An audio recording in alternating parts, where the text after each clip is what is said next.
welcome back to another episode of the Format Podcast. I'm not gonna start this one with my usual yeah, because I don't want to sound too excited given the subject matter we're going to discuss. And that of course is Deshaun Watson and his situation. I know you've probably been waiting for me to come out with a show talking about this, but there's so many angles to look at it from. I know my own perspective. I've given it a lot of thought. I want to make sure that when I discuss it, I'm giving it the fair amount of empathy for the alleged victims.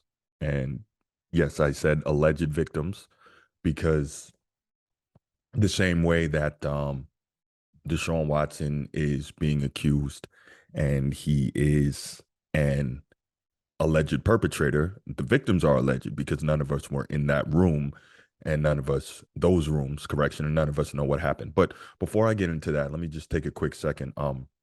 If you're any fan of sports in the American landscape in this sports world, we know that this past Sunday, the legendary Boston Celtic and legendary NBA player, and for that matter, legendary American man, Bill Russell, passed away at the age of 88. So, um, he obviously is up there in terms of all-time greatest NBA players. Clearly, he's the greatest winner in basketball history. There's no doubt about that. State championships in high school, two national championships in college, 1956 Olympic gold medalist at, I believe, the Sydney Games for the United States. And then, of course, the coup de grace, 11 championships in 13 years as a Boston Celtic. And then you talk about all his accolades off the coach, Presidential Medal of Freedom Award winner, the civil rights advocate, intellect, author, just first black head coach in North American professional team sports. The guy did so much. He was such an incredible person as a basketball player and again, as a person. So just wanted to take a moment to acknowledge all of that. We could do a whole show on it, probably a couple hours on Bill Russell on and off the court, but truly a titan in sports, a titan in life. And well, now we know he's in we know he's in heaven and he's enjoying himself, and hopefully him and Wilt are getting some 5-on-5 in again and getting some runs. So hopefully one day we'll all get to be there and we'll get to sit in the stands and watch those guys go at it for those of us who didn't see it. Moment of silence for William Felton Bill Russell.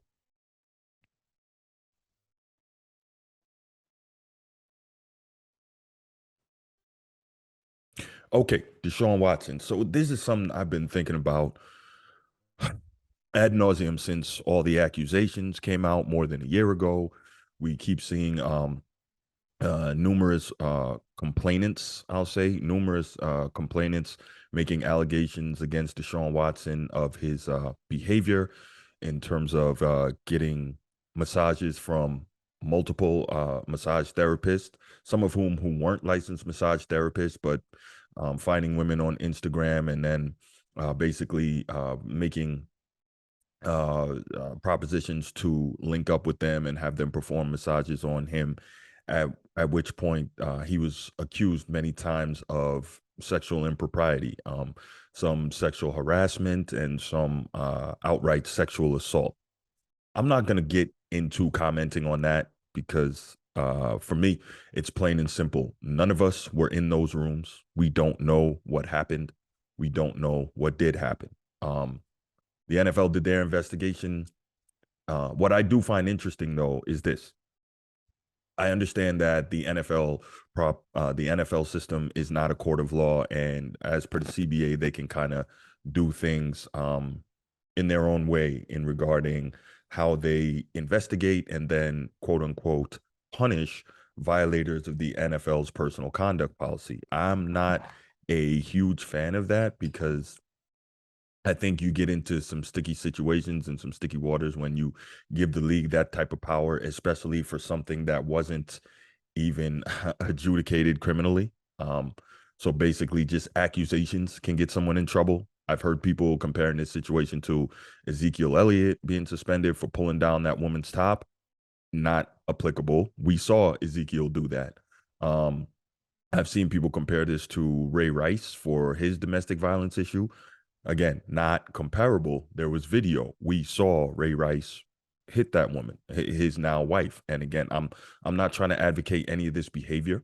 I'm not trying to belittle the claims of sexual harassment and sexual assault by any of the alleged victims in this Deshaun Watson case. What I am saying is that we simply don't know what happened. It's a situation of he said, she said. And I know a lot of people may not even may not like this, but I got to say what I think and what I feel about this situation. So one of the biggest things I looked at here was this stuff started coming out when he, being Deshaun Watson, was still a member of the Houston Texans, and he was two grand juries were held in the state of Texas to look into separate assault claims. And what I find interesting is this, okay? We know that the state of Texas is very, very heavy handed when it comes to their criminal justice system. We know that there's no doubt about it.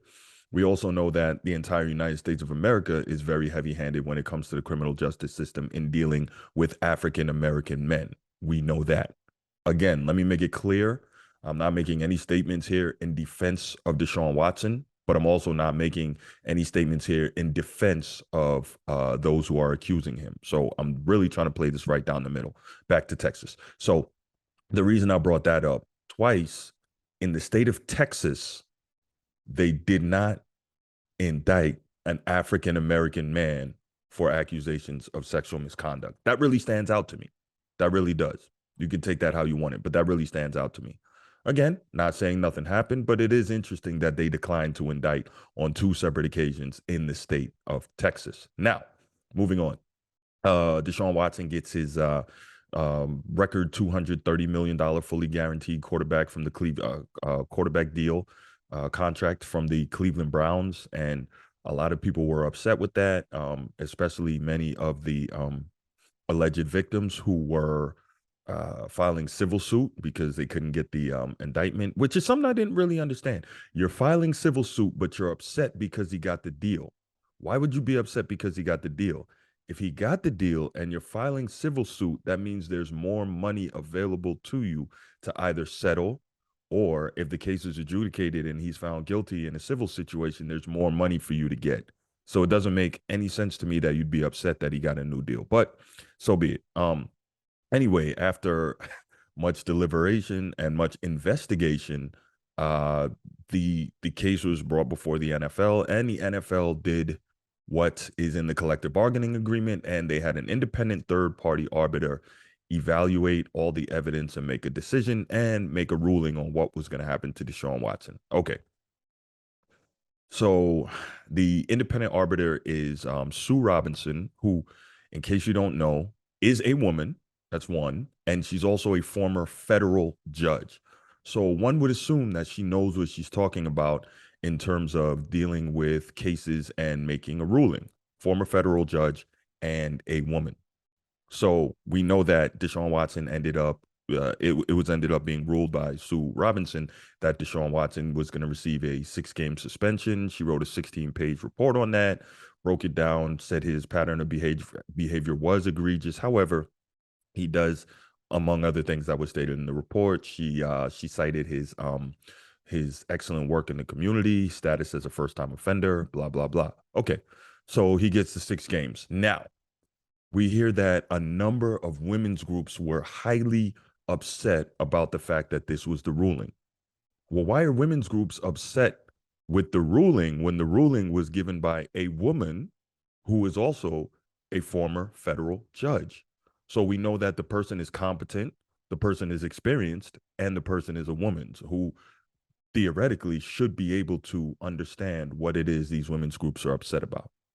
Okay. So we've got all of that. This is crazy. There's so many tentacles, and I don't want to take the time to get into them all. I want to, again, make sure that I'm trying to be respectful of the arguments of the complainants. I'm trying to also be respectful of Deshaun Watson and the fact that, again, no criminal charges were brought. There's no evidence to presume that he actually did what he was accused of, and it's again a matter of he said, she said, and the only people that know are those two people that were in the room. Now, what gets me, and this is the hard part. Sue Robinson, the federal former federal judge and independent arbiter, made her ruling. But what was the point of that? Because now the NFL gets to appeal it. And the final appellate in this situation is NFL Commissioner Roger Goodell. So it goes right back to him. What was the point of having an independent arbiter in the first place? And the crazy part is Roger Goodell is the only one of the four sitting commissioners of the major sports league in this country that is not a lawyer. So how is it that he could possibly overrule the ruling of a former federal judge? Like, that doesn't make any sense to me. Now, we know what this is all about, right? We know this is about appeasing those women's groups, because I think it's been estimated that 40 to 45% of consumers of the NFL are now women. And that is really a market that the NFL has been working hard to tap into. We know that the NFL is concerned about its future because many times in the lower levels of football, pee wee football, and like grade school and high school, many times it's the mothers who make the choice whether or not their sons are going to be able to play football. And so if you're turning women off from the game, what that does is affect the future of the league as well. Now, if women's groups start boycotting or advertisers start having an issue, the NFL is going to lose money. And we know what the NFL is about. They are about their bottom line.